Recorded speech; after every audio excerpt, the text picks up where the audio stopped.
नमस्कार, सुप्रभात। स्वागत आप सभी का सबरंग कार्यक्रम में। मित्रों, आज 2 अक्टूबर है, जो हमें याद दिलाता है हमारे राष्ट्रपिता महात्मा गांधी जी की। आज उनकी जयंती है, जिन्होंने अहिंसा के आधार पर हमारे देश को स्वतंत्रता दिलाई। यूँ तो हजारों लाखों बलिदानियों के बलिदान से देश को स्वतंत्रता मिली, लेकिन बापू ने एक ऐसा हथियार अपनाया जिसे सारे संसार ने अपनाया भी और साथ ही उसे दिल से स्वीकार करते हुए बापू जी की जयंती को विश्व अहिंसा दिवस के रूप में मनाना भी स्वीकार किया। सचमुच अहिंसा बहुत बड़ी शक्ति, अहिंसा एक ऐसा गुण जो जियो और जीने दो के सुंदर मंत्र पर आधारित है। न केवल आज बापू की मित्रों, लेकिन हमारे पूर्व प्रधानमंत्री लाल बहादुर शास्त्री जी की भी आज जयंती है, जिन्होंने जय जवान जय किसान का सुंदर नारा दिया और देश को विकास के पथ की ओर ले चले। तो आज दोनों के ही जयंती के उपलक्ष्य में और साथ ही अहिंसा जो हमारे पूरे ही जीवन का मूल मंत्र होना चाहिए, उसी पर हमारा सुवाक्य केंद्रित है। आइए सुनते हैं। ओम शांति। महर्षि वेदव्यास जी ने लिखा है कि अहिंसा परम धर्म है, अहिंसा परम संयम है, अहिंसा परम दान है, अहिंसा परम यज्ञ है, अहिंसा परम फल है, अहिंसा परम मित्र है, अहिंसा परम सुख है। परंतु वास्तविकता में अहिंसा है क्या? क्या सिर्फ किसी प्राणी मात्र का घात ना करना या फिर उसे कष्ट न पहुंचाना, यही अहिंसा है? या फिर इसके मायने कुछ और हैं? वास्तविकता में अहिंसा प्रत्येक मनुष्य आत्मा की सर्वश्रेष्ठ धारणा है, जो हमारे मन में उठने वाले प्रत्येक बुरे विचार, जो स्वयं को व दूसरों को दुख पहुंचाते हैं, या फिर हर वो बुरी भावना जो हमें हमारे नेचर के विरुद्ध कर्म करने या कुछ कहने के लिए उकसाती है, उनसे हमारी रक्षा करती है। क्योंकि जब जब हम परवश हो जाते हैं और अंतरात्मा से उठने वाली आवाज को दबाकर परिस्थिति के वश होकर कर्म करने लगते हैं, तब तब हम अपना स्वयं ही घात करते हैं, जिसे ही हिंसा कहते हैं। तो स्वयं से पूछे कि क्या मैं सच में अहिंसक हूँ? चेक करें और चेंज करें। ओम शांति। किसी को दुख देना, कष्ट पहुंचाना, किसी का अपमान करना, किसी की ग्लानि करना, निंदा करना, ये भी तो दुख पहुंचाना ही है। अपने अंदर कुछ अच्छा करने के भाव जागृत हो रहे हैं, अच्छे संकल्प आ रहे हैं कि मैं समाज के लिए, राष्ट्र के लिए कुछ करूं, बेहतर करूं, उसका भी नज़रअंदाज कर देना, ये भी तो एक हिंसा ही है ना। बहुत गहरा मर्म है मित्रों इस बात पर। केवल पशु पक्षियों या मनुष्यों को मारना यही हिंसा नहीं, लेकिन इन अच्छे भावों को भी मार देना, ये भी एक प्रकार की हिंसा ही हो जाती है। तो हम संपूर्ण अहिंसक बनने के संकल्प के साथ आइए बढ़ते हैं अपने अगले सेगमेंट में, जिसमें हम स्वास्थ्य की बात करते हैं।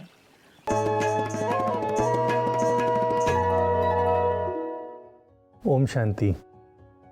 दोस्तों, अच्छे स्वास्थ्य के लिए कुछ टिप्स लेकर मैं आज आपके सामने मेटाबॉलिक सिंड्रोम के बारे में बताने आया हूँ। मेटाबॉलिक सिंड्रोम एक ऐसी कॉमन कंडीशन है जो हमारी जनता में एक एपिडेमिक की तरह फैली हुई है, लेकिन हमको इसका ज्ञान ही नहीं है।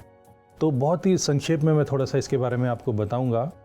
Diabetes, heart attack, BP, hypertension के बारे में आप जानते ही हैं, लेकिन इससे पहले की एक स्टेज होती है मेटाबॉलिक सिंड्रोम, जिसमें अगर 5-6 चीज़ों में से कोई भी 3 चीज़ें आपके शरीर में हैं तो आपको मेटाबॉलिक सिंड्रोम है। इसको मेटाबॉलिक सिंड्रोम को सिंड्रोम एक्स भी हम कहते हैं, इंसुलिन रेजिस्टेंस सिंड्रोम भी कहते हैं। अगर आपको 5-6 चीज़ों, जैसे कि बीपी आपका 130 और 85 से ऊपर है, एक चीज़। दूसरा, अगर वेस्ट सर्कमफ्रेंस यानी कि कमर की जो गोलाई है 40 इंच पुरुषों में और 35 इंच महिलाओं में, इससे ज़्यादा है। और तीसरी चीज़, अगर आप बीपी की दवाई ले रहे हैं। चौथी चीज़, अगर आप शुगर की कोई दवाई ले रहे हैं और फास्टिंग शुगर 100 से ज़्यादा है। एक टेस्ट होता है लिपिड प्रोफाइल, जो आपने कॉमनली अक्सर सुना होगा, कराया भी होगा। उसमें से अगर ट्राइग्लिसराइड 150 से ऊपर हैं, और लास्टली अगर HDL cholesterol, high density lipoprotein जिसको बोलते हैं, जो एक गुड कोलेस्ट्रॉल है, वो 40 से कम है पुरुषों में और 50 से कम महिलाओं में, तो इन 6 में से कोई भी 3 चीज़ें हैं तो आपको मेटाबॉलिक सिंड्रोम हो सकता है। अब प्रश्न ये उठता है कि सिंड्रोम से होने से नुकसान क्या है। ये आपको कार्डियोवास्कुलर डिजीज जैसे कि हार्ट अटैक या एंजाइना, इस तरह की कोई भी ब्लॉकेजेस वगैरह हार्ट की, उसके लिए आपका रिस्क बढ़ाता है। दूसरा, डायबिटीज़ के लिए रिस्क बढ़ाता है।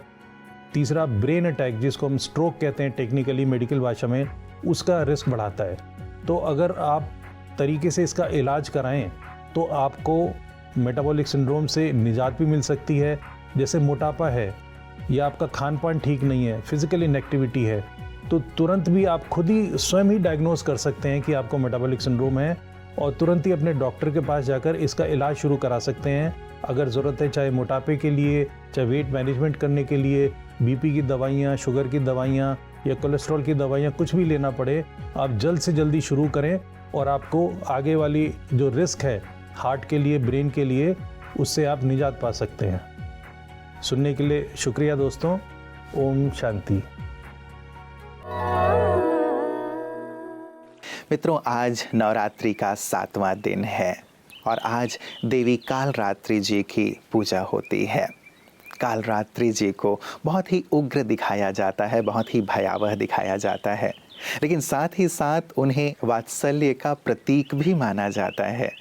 वैसे भी माँ इतनी उग्र और भयावह नहीं हो सकती। बाहर से हिंसात्मक रूप भले दिखाई देता है, लेकिन ये जो स्वरूप है ये विकारों पर, नकारात्मकता पर, आसुरियता पर उग्र रूप धारण करने का प्रतीक है।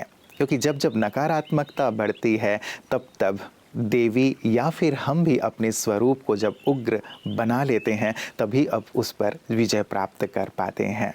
बहुत ही गहन सा भाव लिए हुए है आध्यात्मिक भाव मित्रों, जिसे प्रतिदिन हम स्पष्ट करते आ रहे हैं। और आज भी हम ये जानेंगे कि कालरात्रि जी के साथ रात्रि शब्द क्यों जुड़ा हुआ है, और जब देवियाँ इतनी अहिंसक मानी जाती हैं तो फिर उन्हें उग्र क्यों दिखाया गया है। इनका आध्यात्मिक सुंदर भाव को आज पुनः हम सुनते हैं।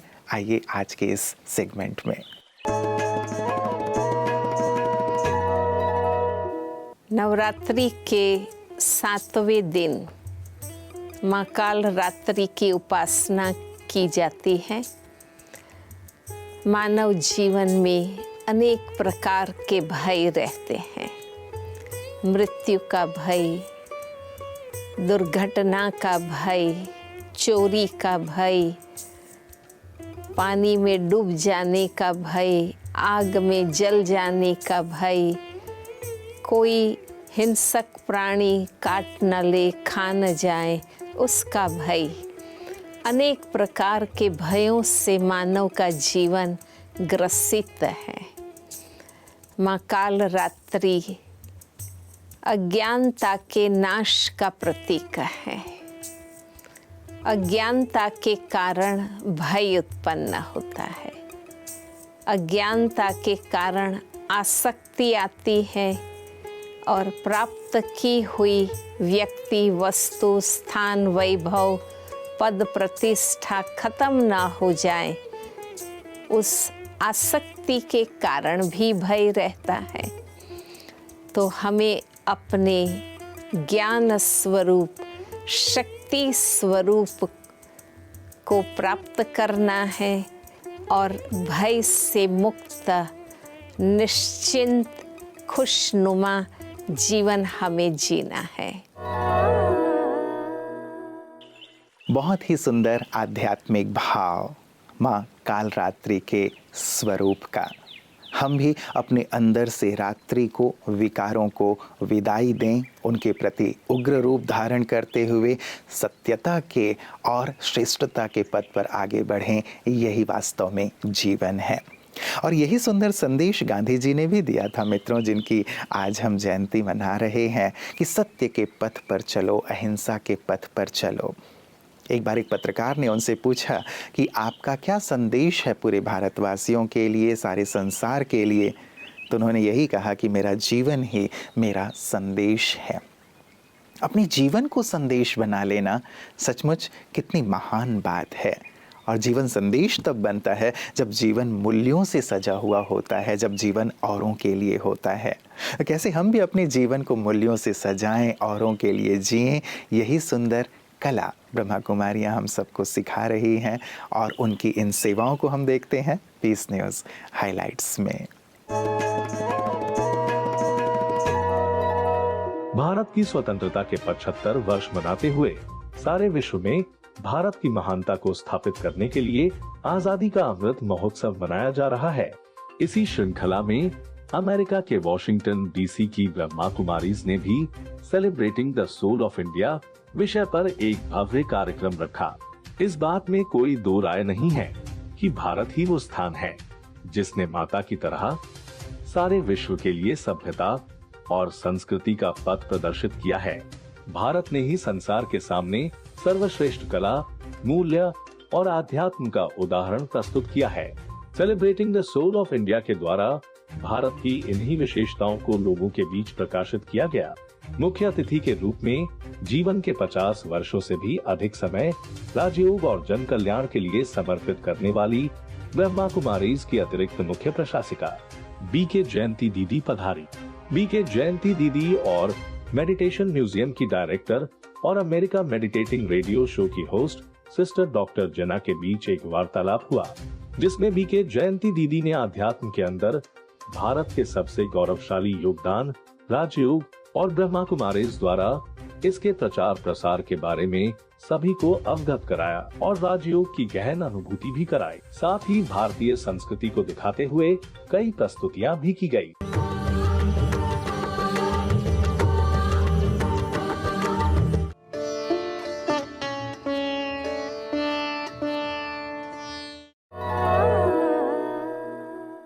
गांधी जयंती है। गांधी जी के जीवन का एक महान मंत्र सत्य पथ पर चलो। और नवरात्रि के भी पावन दिन चल रहे हैं मित्रों। ईश्वर को भी सत्य कहते हैं, देवियों को भी सत्य कहते हैं। झूठ तो उनके इर्द गिर्द रह ही नहीं सकता। तो यदि हम ईश्वर के समीप रहना है और सही अर्थों में माँ की वंदना करनी है, उनके साथ रहना है, उनके आशीष का पात्र बनना है, तो हमें भी सत्य के पथ पर चलने का संकल्प ज़रूर लेना चाहिए। कहते हैं झूठ झूठ ही है, भले उसे सभी धारण करके चल रहे हों, और सत्य सत्य ही है, भले उसे कोई भी धारण न कर रहा हो। ये शक्ति हम अपने अंदर धारण करें, ये दृढ़ता हम अपने अंदर धारण करें, क्योंकि कहते हैं कि सत्य की नाव हिलेगी डुलेगी ज़रूर, लेकिन कभी भी नहीं डूबेगी। सत्य को दबाया ज़रूर जा सकता है, लेकिन कभी भी परास्त नहीं किया जा सकता, क्योंकि सत्य के साथ ईश्वर होते हैं, ईश्वरीय शक्ति होती है। तो आज ज़रूर मित्रों इस पर गहराई से चिंतन कीजिएगा कि कैसे हम सत्यता की शक्ति को अपने जीवन में धारण करें और सत्य पथ का निर्माण करते हुए अनेकों को उस पथ पर चलने के लिए प्रेरित कर सकें। नमस्कार, ओम शांति।